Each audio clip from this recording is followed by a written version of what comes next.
नमस्कार, मैं हूं आपके साथ हिमानी नथानी और आप देखना शुरू कर चुके हैं हॉट टॉपिक विद हिमानी, जिसमें आज मैं बात कर रही हूं देश में बढ़ते कोविड के मामले की।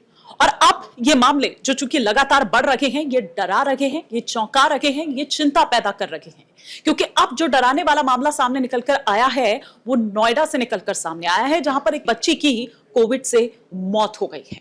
तो ये मामला डरा रहा है। ये बच्ची छिजारसी की रहने वाली थी और इस बच्ची को डिहाइड्रेशन की शिकायत होती है और डिहाइड्रेशन के बाद इसको हॉस्पिटल में एडमिट करवाया जाता है, लेकिन वहां पर इसकी हालत और ज्यादा बिगड़ जाती है। इसको निमोनिया हो जाता है। जब इसका रूटीन जो पूरा चेकअप किया जाता है, जांच की जाती है, तो फिर उसके बाद ये पता चलता है जो कोविड टेस्ट है, जो कोविड रिपोर्ट है, वो भी पॉजिटिव आती है। अब इस मामले के सामने आने के बाद जो सरकार है वो थोड़ा सा अलर्ट हो गई है, सतर्क हो गई है और अब थोड़ा सा एहतियात जो है वो बढ़ती जा रही है।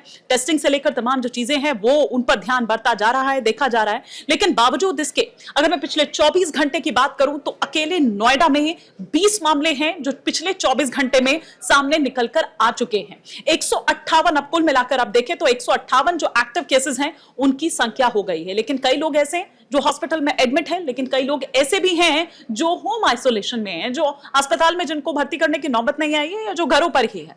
इनमें से मैं आपको बता दूं कि 94 अगर बात मैं करूं तो वो संख्या है मेल्स की, यानी कि पुरुषों की, और 64 जो महिलाएं हैं उनको दरअसल ये कोविड हुआ है, उनकी जो रिपोर्ट है वो पॉजिटिव निकलकर आई है। लेकिन अभी पिछले कुछ दिनों की बात करें, पिछले कुछ दिनों भी क्या बल्कि गुरुवार की अगर मैं बात करूं तो दिल्ली में 2 मौत का मामला सामने आया था, जिसमें से एक 5 महीने का बच्चा था और एक बुजुर्ग की मौत हुई थी।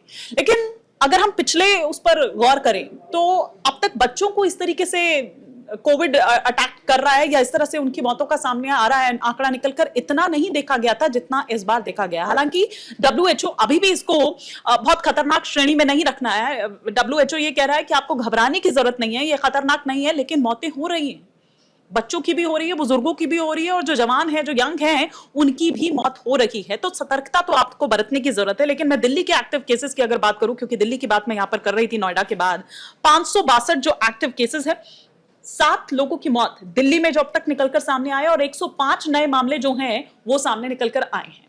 केंद्र सरकार की अगर बात करूं तो वो राज्य सरकारों को ये कह रही है, राज्य के लेवल पर वो जो एक मॉक ड्रिल है वो यहां पर कराई जा रही है। हालांकि इसमें भी चुनिंदा अस्पताल है जिनमें ये मॉक ड्रिल हुई है। इस मॉक ड्रिल के जरिए दरअसल ये टटोलने की कोशिश हो रही है कि आपकी कितनी तैयारी है। अगर चौथी जो वेव, अगर इतनी तेजी से ये मामले बढ़ रहे हैं और चौथी वेव आती है तो उसके लिए आप कितना तैयार हैं। फिर उसको लेकर यह भी कि ऑक्सीजन सप्लाई को लेकर, साथ ही साथ दवाइयों की क्या स्थिति है उसे लेकर, इसके अलावा वेंटिलेटर्स की और बेड्स की क्या सुविधा है उसे लेकर दरअसल जो सरकार है वो इस मॉक ड्रिल के जरिए टटोलना चाह रही थी। और साथ ही साथ अगर बात करें पूरे देश भर से तो आप केरल में देखिए कि कितने मामले निकल कर आए हैं। महाराष्ट्र की अगर बात करूं तो यहां तो सबसे ज्यादा 17 मौतें महाराष्ट्र में हुई है। ऐसी अगर हम बात करें गुजरात की, कर्नाटक की, उत्तराखंड की, सिक्किम की, या कहीं भी आप उठा लीजिए, पूरे देश भर में लगातार पांव पसारता जा रहा है ये कोरोना। और यही कारण है कि जो डर है वो बढ़ता जा रहा है। कोविड के अब तक जो 4 नए वेरिएंट है वो मिले हैं, जिनमें से मैं बात करूं यहां पर LF7, XFG, JN1 और NB1.8। अगर बाकियों की बात करें तो बाकी जगहों से जो सैंपल्स है वो कलेक्ट करके जो सीक्वेंसिंग है दरअसल ये जांचा जा रहा है, परखा जा रहा है कि वो आखिर कौन से वेरिएंट है। लेकिन NB1.8 की अगर मैं बात करूं, जो कि चीन समेत एशिया के जो बाकी और देशों में जो देखे गए हैं, A435S, V445H, T478I, ये जो स्पाइक प्रोटीन म्यूटेशन है ये अन्य वेरिएंट्स की तुलना में ज्यादा तेजी के साथ फैलता है और इन पर कोविड के खिलाफ अगर आपकी इम्यूनिटी बनी भी है तो उससे कोई फर्क नहीं पड़ता, ये आपको इफेक्ट करता है। तो ये मैं कह रही हूं कि चाइना सहित जो एशिया के पूरे और जो बाकी अगर उसमें देखा जा रहा है तो कोविड के बढ़ते मामलों में यही वेरिएंट देखा जा रहा है। लेकिन अगर मैं भारत की बात करूं तो भारत में JN1 जो वेरिएंट है वो कॉमन है। मतलब अगर आप टेस्ट कराइए तो उनमें उन सैंपल्स में ज्यादातर जो है वो JN1 है। लेकिन JN1 करता क्या है, आपकी जो इम्यूनिटी है ये उसको कमजोर करता है। आपने वैक्सीन लगवाई है, आपने वैक्सीन नहीं लगवाई है, मैं ये नहीं कह रही हूं कि आपने वैक्सीन लगवाई है तो अभी वो जो इम्यूनिटी जो बनी थी वो खत्म हो गई है, नहीं, वो आपकी बॉडी में है। लेकिन ये चूंकि तेजी के साथ फैलता है, ये उस इम्यूनिटी को चकमा दे देता है, इसलिए मैं यहां पर आपको बता रही हूं कि JN1 जो है वो भारत में कॉमन है, वो ज्यादातर यहां पर देखा जा रहा है।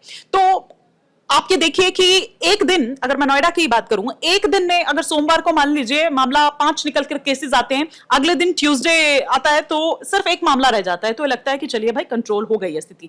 लेकिन फिर वहीं तीसरे दिन 45 एक साथ मामले निकलकर सामने आ जाते हैं। ये देखिए कि कितनी तेजी के साथ ये चकमा दे रहा है। लेकिन हम ये भी देख रहे हैं कि लोग इसको बहुत कैजुअली ले रहे हैं। लोगों को लग रहा है कि ठीक है, अब हो गया, अब ये भी एक नॉर्मल फ्लू बनकर रह गया, लेकिन ऐसा नहीं है।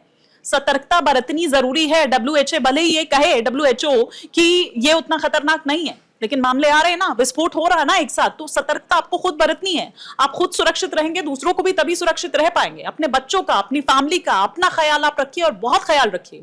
अगर आप ट्रैवल कर रहे हैं तो आपको क्या एहतियात बरतनी है, उसको आपको देखना होगा। सोशल डिस्टेंसिंग, उसका आप पालन करिए जैसा कि आप पहले करते थे। लेकिन अब शायद आप लोग कैजुअल हो गए, आप लोगों को यह लग रहा है कि ये एक नॉर्मल फ्लू बनकर रह गया है, लेकिन ऐसा नहीं है। छोटे छोटे बच्चों को हम देख रहे हैं कि उसमें किस तरह से उनकी हालत बिगड़ जा रही है और फिर उनकी मौत हो जाती है। 5 महीने के बच्चे का वो मैंने आपको मामला बताया जो दिल्ली में सामने निकल कर आया, 3 साल की बच्ची जो नोएडा में जिसकी मौत हो गई।